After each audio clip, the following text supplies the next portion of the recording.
Hey kids. While I was out getting cigarettes, I found this list that calls itself a meta deck.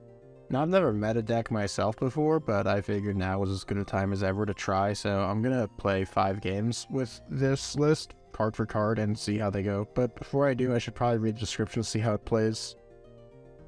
Alright, let's see here. Good competitive play in the TCG, huh? Yeah, I'm sure. Let's see, 4 starters. It's not bad. Looks like, let's see here. Synchro Climb and Lake Climb. Okay, yeah, I can do that. 3 card FTK. Sure, seems a little unrealistic, but it could happen. Sorry, you want me to what on Dookie Balerdroch? Oh, okay, so plan B is to rivalry zombie world my opponent. Okay. Yeah, I can do this. I can play this easy. For the people wondering, because I was blocking the list, here it is, by the way. Notably, we're on cards like Nibiru and Evenly for the cross-out targets. Notably, we aren't on cross-out, but don't worry about it. Alright, for our first game, we'll be going up against Rescue Ace, and we have won the die roll. We have opened Hajin, which is our starter. We'll activate Hajin, they'll chain Impulse, we'll chain Ash, and then they'll chain Imperm, and we have no special summons in hand, so we're just going to go ahead and set Ghost Meet Scroll and hope that the game is bugged and lets me tribute Hajin. They're going to go for Rhoda. Rhoda's going to grab them Airlifter, then they'll chain 2 Airlifters effect. Fire Engine, that gets them HQ. They're going to activate HQ to summon Hydrant. Hydrant is going to add them Preventer. Preventer is going to banish the Impulse to special summon itself. They're going to get in for a lot of damage.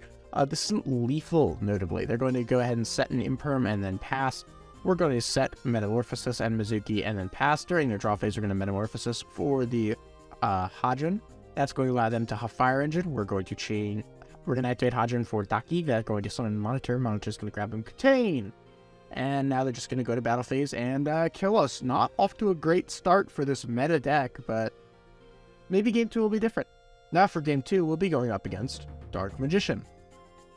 Yeah, we've really fallen down on the ladder here. We're going second. They're going to go ahead and Illusion of Chaos for Magician's Rod. Magician's Rod is going to add them Soul Servant. They're going to upstart and then chain Soul Servant for the world's wackest search of Magician's Souls, and they're going to make Artemis. They're going to activate Salvation, setting Eternal Soul. Then they're going to pitch the Dark Magician to summon Magician's Souls, trading out the Salvation for a draw. Then they'll activate Secret Village after tagging Soul Servant for a draw, and pass. We are going to go to the battle phase and activate Evenly Matched. Our opponent is going to Eternal Soul for some reason. They'll choose to keep the Dark Magician and tribute it off to add back Magician's Rod.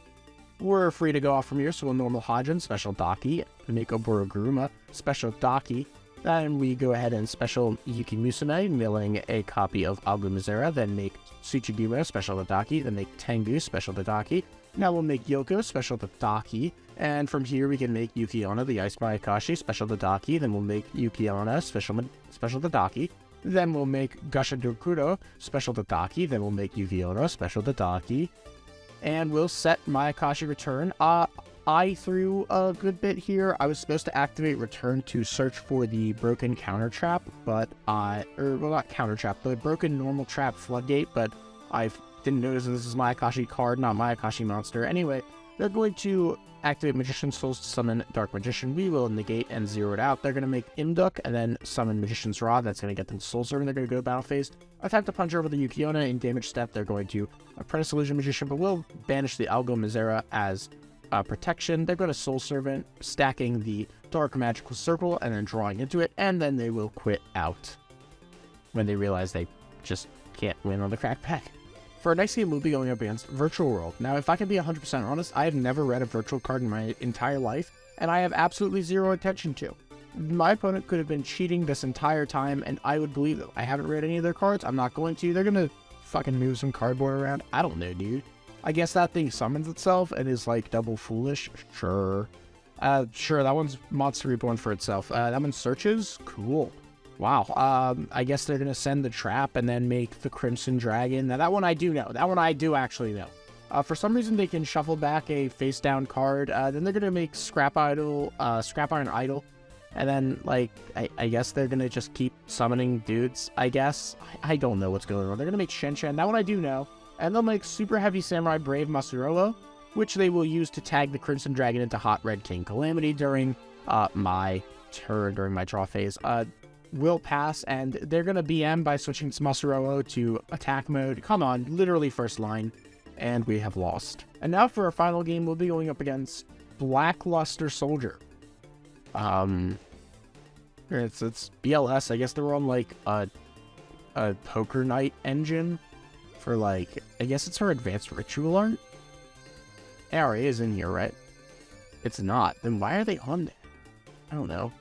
I have no idea. Anyway, we're going to go first. We're going to normal the Daki, then special the Yuki Musume, milling Necro World Banshee, which will now banish for Zombie World. Then we'll make Oboroguruma, special the Daki, Synchro into Tsuchigumo, special the Daki. That's going to allow us to make Tengu, special the Daki. That's going to allow us to make Yoko, which will special the Daki. Then we're going to go right ahead and make Gasha Dokuro, special the Daki. Then we're going to make Yukiana, special the Daki. Then we're going to make Yukiana, special the Daki. Then we're going to make Yukiana, and we're not going to special the Daki this time. So we'll just go ahead and pass during their draw phase. They're going to reveal BLS to search for Super Soldier Synthesis. Then they're going to activate Thanatosis, and then activate Super Soldier Synthesis. I'll respond with Yukiana to special Yoko. Yoko's going to pop the BLS before it can actually rip anything out of her hand, then activate Gateway to Chaos, and pass turn. And here I realize that I can BM, so I'm going to. We're going to normal summon Soulabsorbing Bone Tower, then activate Yuki Musume, sending a Gozuki from deck. That's going to allow us to special summon another Soulabsorbing Bone Tower. That'll mill for 2, that'll mill for 2. Then we're going to make Yukiana, that'll mill for 4. Then we're going to special Daki, that'll mill for 4. Our opponent's going to get milled a bunch. Then Soulabsorbing Bone Towers are going to trigger again. Then we're going to make a copy of Oboroguruma, that'll mill for 4. Then chain the Daki on a new chain. We're going to mill for 4 with the Soul-Absorbing Bone Towers. Then we're going to go ahead and Synchro into Tsuchigumo. That's going to mill for 4. Then we're going to special the Daki. That's going to mill for another 4. Just 2 more summons to go. Well, actually, just 1 here. We're going to make Tengu, mill for 4, then special the Daki, just for a little bit of extra BM, I suppose.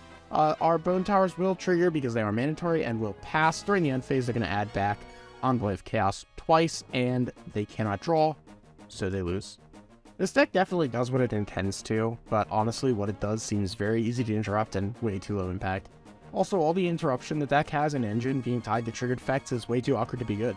Honestly, this deck is bad, but I guess it's much more competent than most at the very least. I wouldn't call it meta or even meta adjacent no matter how much I stretch the definitions though.